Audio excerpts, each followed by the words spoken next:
I'm like used to seeing pop start out, and then you're just coming in here all natural and gorgeous and shit. Thank you. Oh my god. Hi, it's Slayyyter, and you're watching Billboard News.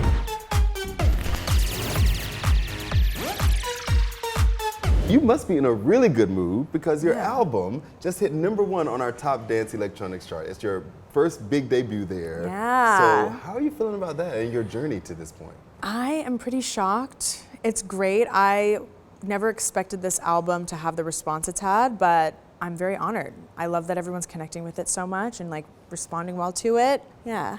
And I mean, you described the album as kind of like a portrait of a Midwest girl, right? Yeah. But who is the worst girl in America? Like, what is the descriptor of that title alone? She's me in a lot of ways, but it also can just be a small town girl or guy, just like a suburban, being from like a small place, a small town, or like, you know, a mundane area of the Midwest or wherever. It doesn't even have to be the Midwest. And just being like a little too much. I think being a little too loud, a little too drunk at things, a little too crazy, a little too tacky, maybe not the most stylish, but you know, you have your friends and you like put on your jean shorts that you like picked up off the floor and you just kind of live your life and dream about other things, I guess. That's kind of like that's like the ethos of everything. I feel like now I get why people connect with you so much because you were saying that and I was like, yes, that. Yeah. I feel that. We're all that. We're all you know? that. I kinda hate you, but it doesn't matter, let me dance. And let's talk about taking that to your creative journey. I love that you've actually directed a lot of your music videos. Yeah. So talk to me about your creative process. Like, do you start thinking about visuals like when you're creating music? Where does that come in? I see shot ideas in my head as soon as the song is being made in the studio. I feel like certain songs dance particularly right when we made the drop of after the intro. I saw this shot of me like shooting my dad through the door with like a shotgun, and just right at that drop, it's such a like a bang. It feels like a gunshot, you know. There's a lot of visuals like Cannibalism too, where we're making the music and I'm seeing in my head like burlesque dancers and kind of a like grindhouse, like creepy, filmy universe with like teal green, like the mint teal green. Like immediately I was like, this song feels like a very like sterile room and like blood and gore, but also like kind of like a glittery, sparkly, like dark, like black velvet backdrop with like dancers in the forefront, you know? I just kind of see it in my head. You go, and I'm like, no, my brain is not that creative, but that's awesome. Yeah, but like, you know, I feel like the visuals just, they come to my mind so immediately. And then sometimes visuals are more on the fly where I'll just kind of want to get a shot in my head and maybe I don't like know it yet, but like the fireworks were very loose and more run and gun, but that's I feel like all of those shots, like the fireworks scenes and Beat Up Chanel's, that represents, I feel like, the music a lot. Just like those big fireworks moments, it's kind of sad. Each visual I approach a little differently. Well, now we were talking about the success that you've reached now. Oh, thank Do you look back at any of your old music videos and you're like, I would probably redo that now that I'm at this point? Maybe God. Daddy AF, I heard you were talking about. Yes, oh my gosh, I hate that video. I hate that video, but you know. What would you do now? What would current Slayyyter do with that song treatment right now? I feel like the treatment could even maybe remain the same. It's just having a bit more of an artistic perspective or a bit more like better shot composition, better like coloring on the video, better. I feel like the styling and my hair looked really crazy too. That was like an era of my life where I was like plucking my eyebrows till they were basically gone, and I just looked fucking crazy. I looked like a crazy person, and that's okay. I think that the music, I needed to look a little crazy for that era of music, you know? Well, I mean, listen, everybody's resonating with all the things that you're doing. Let's talk about the songs that are hitting. I feel like I've seen a lot of Britney Murphy on my timeline for some reason. So talk to me about that song and like, what was the inspiration and why you wanted to make it? Tell them all I did my best. When you lay it all to rest. Britney Murphy is such an inspiration for me. I feel like the movie Uptown Girls specifically was my favorite movie in my childhood, my comfort movie. If I was sick or if I was, you know, bored or whatever, I would just watch that movie over and over again. And I feel like the messaging in it, when you see it as a little girl and then you grow up and you watch it as an adult, it has two different meanings, truly. Like you kind of take away something different from it. And as an adult watching it, it really made me so emotional, especially that scene where she's like on the teacups and it's almost like she's looking at like this like little girl, like her younger self, and they're both sad, and they both have, you know, like feeling like a loss of like father in their life, and it really is an emotional movie. The song itself is more about me and my own depression, or my own more like suicidal ideation of feeling like a failure and being like a failed artist, if you will. But I think just Brittany Murphy being someone who is so talented and who passed away so young, it just resonated with me, especially tied into my favorite movie being something that's about kind of like growing up and adulthood and feeling like you're still a little girl on the inside, or that you haven't really gotten it all figured out yet. It just really resonated with me, and so I kind of wanted the title to feel like an homage to her. I mean, I think that's so interesting that you're able to like be that honest, be that vulnerable, and have this track that resonates like Brittany Murphy. Then on the flip side, have dance. That's Yeah. like everybody's also connecting to that side of you and that. Yeah. So what do you think it is about that song that's really popping off for you? Everyone can relate to having like maybe like a one-sided beef, or feeling like angsty towards someone or something when you're like in a party setting, or seeing someone out that you might not want to see out, or like the fakery of like running into someone that you don't really like and them being like, oh, like, hey, like you're doing great, and you're kind of like, all right. You know, I think that everyone can relate to that, but also the song is very electric. I feel like it evokes, even if you're not relating to the lyrics, it evokes like an emotional response right at that drop point. And you talk about emotional response. Have you seen the video of Keke Palmer?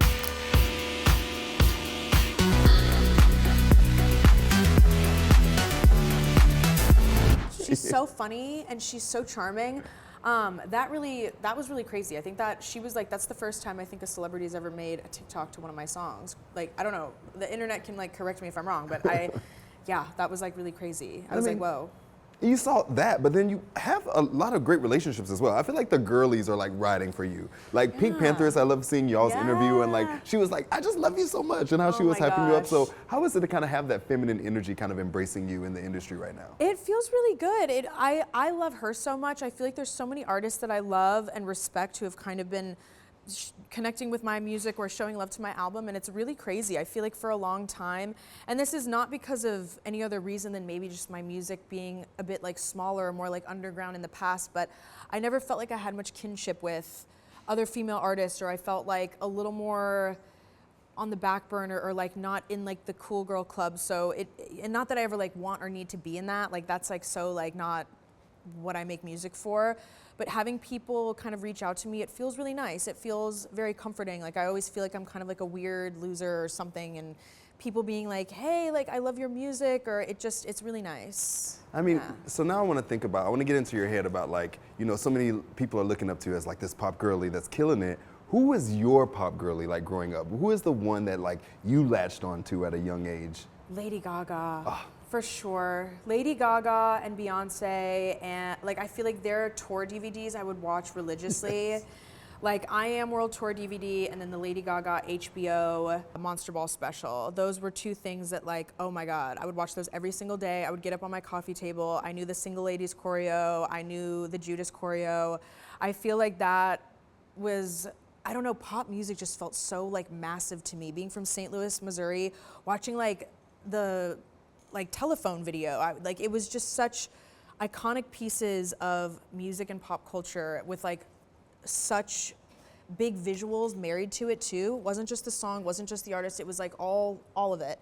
And I don't know, very life-changing. I mean, you talk about, I feel like we all have that experience, because as soon as you start saying that, I'm like, oh yeah, I remember my favorite DVDs. Like the Beyonce experience was mine. I wore that into I had the that ground. too. Oh my God, such a good show to watch. Such a crazy thing to watch now, considering that those were like smaller venues too. It's like an interesting like point of her career to like reflect on, you know? Absolutely. So I hope you haven't been asked this question, but now I want to know this. What's your like holy trinity of pop albums? Ooh, probably The Fame, Blackout, Britney, and probably B-Day. I feel like that is like Solid list. Yeah, Yes. yeah. I Yes feel to like that. I feel like those, when I was growing up particularly, those were very formative for me in my life. And I feel like those were also formative in like, those were just massive in culture. That was back when there was still like, what do they call it? Like a monoculture. That was, it still felt like everyone was tuning into the same thing. So it's like, now I feel like people can kind of digest what they want specifically, but like B-Day or like Irreplaceable was on the radio for everyone, or like The Fame, Gaga's trajectory was happening, whether you were into pop music or not. We all saw it. We were all there. Like it. I like will never forget watching those videos and watching like live performances, you know, for any of those albums. That was perfect because Blackout needs to be on everybody's list. Yeah. But I feel like B-Day doesn't get the love in the Beyonce discography as it should. Like when, Yeah. to me, B-Day it's right there, man. Yeah, I feel like go-go beat type of that kind of music. I feel like that'll have a comeback. People do a lot of trend resurgence and they pull from different things. I feel like Ray kind of does that, but I feel like the B-Day with like the horns and everything, like the samples, I feel like sampling in that way needs to come back. Yes, amen to that. Yeah. And I have to talk to you about this tour. So congratulations. Thank you. Sold out tour. Yeah. That's wild. How are you feeling? What can we expect from production? Crazy. I am really excited to plan the staging of the show. I feel like with tours, I like to make it feel like people are walking into a music video or a visual set and watching that happen live. So I'm excited to tour with the band. The band is, you know, feels so in line with this album and everything, but I really just want people to walk in and kind of like, I want it to feel like they're watching a music video and they're like a part of a visual almost. Like I want it to look like the Midwest on stage or like one of my music videos on stage. And then what do you feel like you will see when you look out at your crowd at your concert? I hope bunny ears and I hope costumes that are like recreations of stuff, and I hope everyone like dresses up and dresses fun or wears their like real tree hats or whatever. I'm really excited to see everybody, and I feel like a lot more people are kind of engaged this time around, so it'll be interesting. I just hope people come to have a good time. No boring crowds. No boring crowd. No, Well, not allowed. You talk about the bunny ears and the costumes and stuff. I think you'll get that because in my head, you're just going to see a sea of gay men, obviously. Yeah. So I'm like, oh yeah, people will commit. We will come with the fits Yeah, on. yeah. And I saw your interview the other day kind of talking about that. Like, how do you feel like your fan base has grown as your career has grown? And how do you feel about this like kind of thing that you've become a gay icon in a way?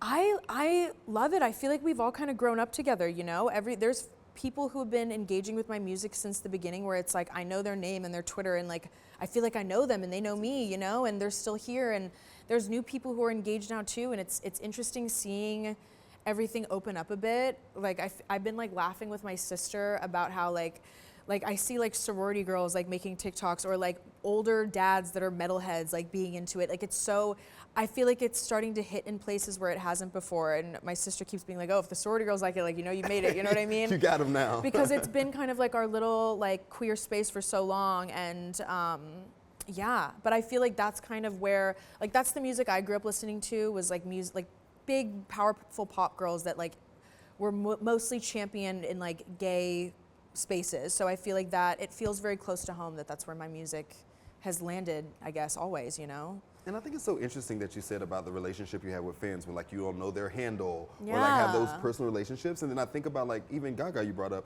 something she said, like getting used to social media was so new to her because you know the people you named, Beyonce, Gaga, they were all mysterious back in our time when we were growing up. But now everybody's on social media. So how do you kind of balance that, like maybe wanting to be a mysterious artist and keep to yourself, but also being like, I'm in it with you guys? I don't know.